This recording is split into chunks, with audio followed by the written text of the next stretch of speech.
Dear Excellencies, dear guests, sorry for the early start. As you understand, we Estonians like to start with a little exercise in the morning, and those of you who come from far, it must be very early, but we go straight to the business.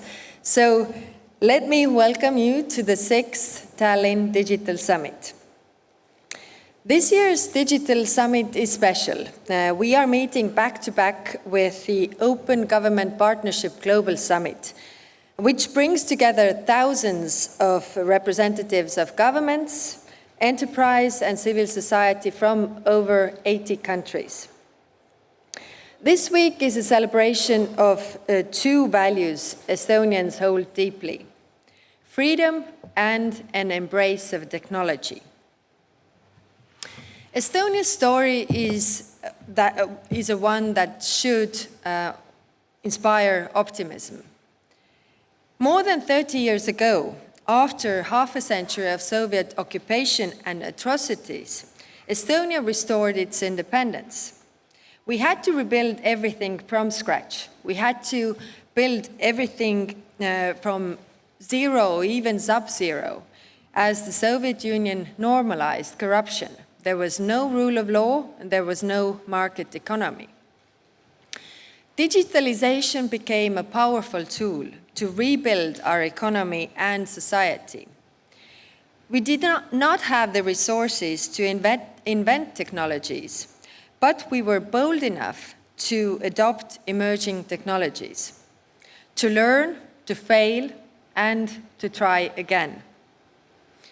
We have built a thriving innovation economy that tops the charts for digital government, cybersecurity, and internet freedom.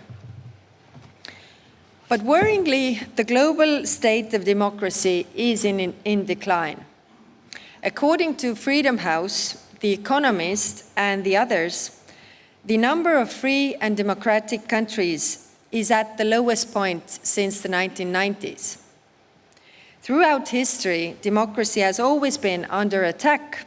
History has seen authoritarians destroy democracies, often by destroying individual rights and excusing it with protecting security and economy. Right now, in Ukraine, we continue to witness democracy being under attack from the outside. For the Kremlin, democratic governance in Europe is a threat that it tries to destroy.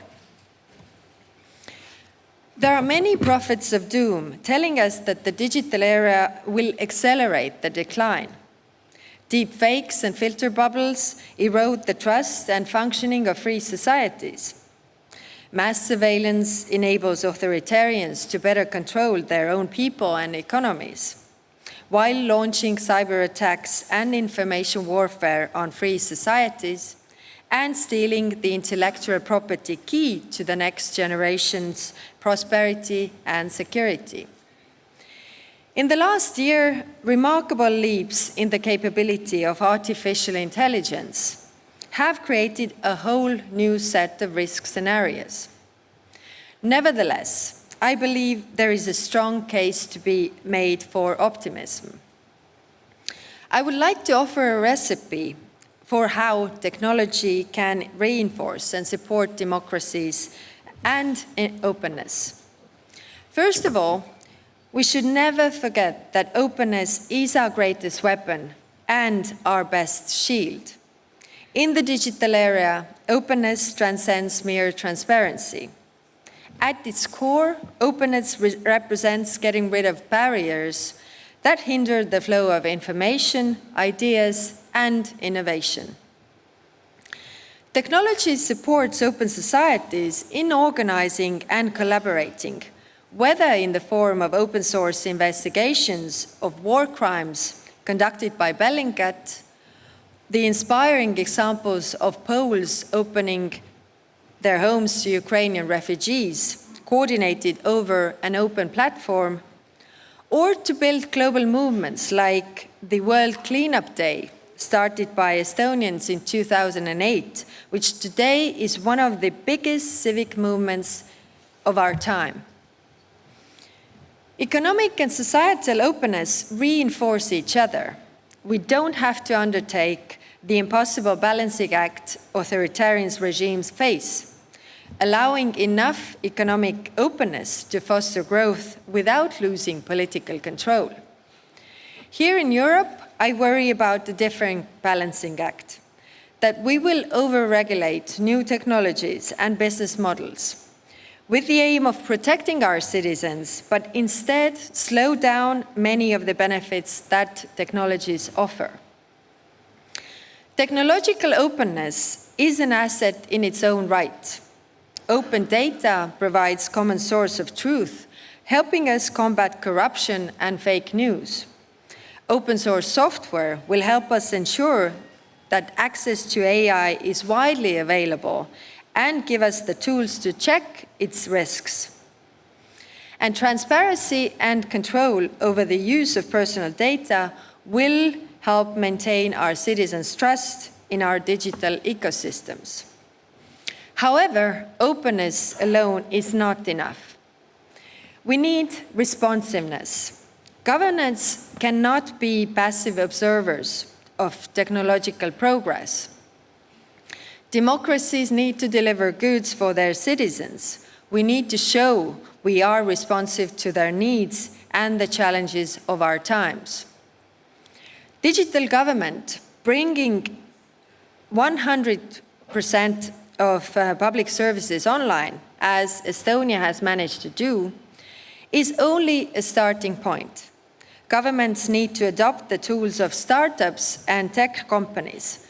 Constant iteration and obsession with user experience, decisions based on data, learning from and reusing what others have already built.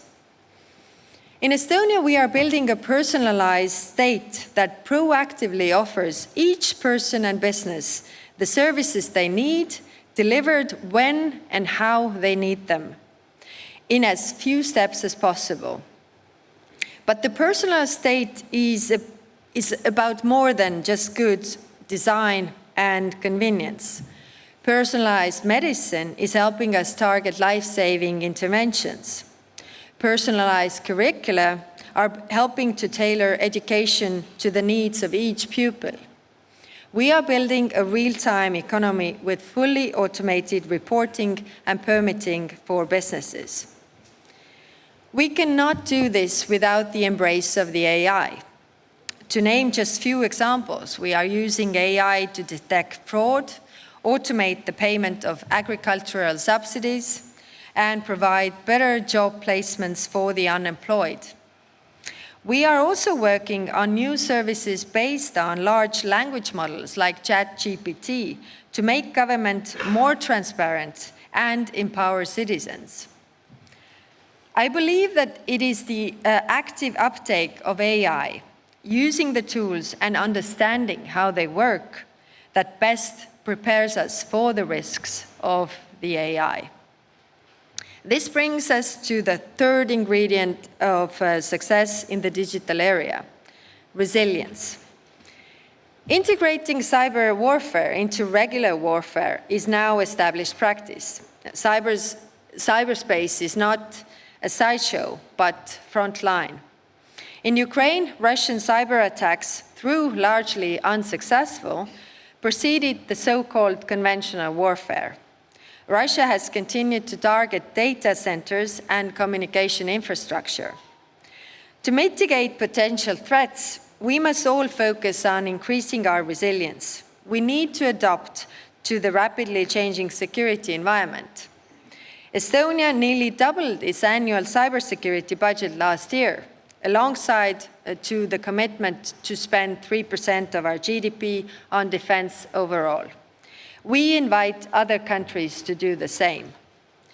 Ukraine's experience at defending itself against aggression is also showing us how openness and responsiveness reinforce resilience.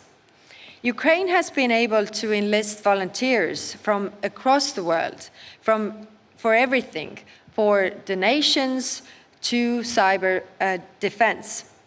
Ukraine has out-innovated Russia fielding entirely new weapons systems while enlisting data and connectivity to improve the effectiveness of the existing weapons. And Ukraine is showing us all how it is possible to keep the state running and deliver services online, even during the full-scale war. Openness, responsiveness, resilience. All of these areas where the democracies can use technology to win every time. But there is a crucial fourth ingredient, and that is collaboration. Take it from a leader of a small country in the front line of the free world. We need to do this together. First and foremost, right now, this means supporting Ukraine until the victory, with weapons, financing, and know-how, but also bringing Ukraine into the collaborative formats that we have, NATO, European Union, and others. We must all be active students. Estonia is not alone in reimagining government for the digital age. I'm proud that we have digital frontrunners from every continent in this room, many of whom have called the Estonian expertise and technology in their digital transformation. Collaboration is not just between governments, but also with the private sector. Ukraine is a living example of this. Companies like Palantir, Google, Mandiant, and many others have been crucial to Ukraine. And the contribution of Estonian companies has not been less important. Our e-governance academy, together with CyberXer Technologies, has set up a cyber lab for Ukrainian armed forces, while Cybernetica has supported the operation of Ukraine's data exchange platform Trembita. Private investment is also crucial to Ukraine now and after victory. Here, I'm again proud of Estonian companies like Nortal, who have been investing in Ukraine from the early days of the Russian aggression. A recurring theme of this summit is the idea that geopolitics and values matter when it comes to technology and investment. Whether we are talking about 5G networks, chips, or e-government software, we cannot be blind to the trustworthiness both of our supplier and its home country. Instead, we need trusted connectivity. We must aim to build as broad as open coalition of open countries throughout the world. In particular, we cannot afford to build the fortress Europe that cuts us from the innovation of North America, Asia, and elsewhere. Dear friends, if we can look at the challenges we face with optimism, and if we can do so together, I am confident that the future of free and open democracies is bright. Thank you.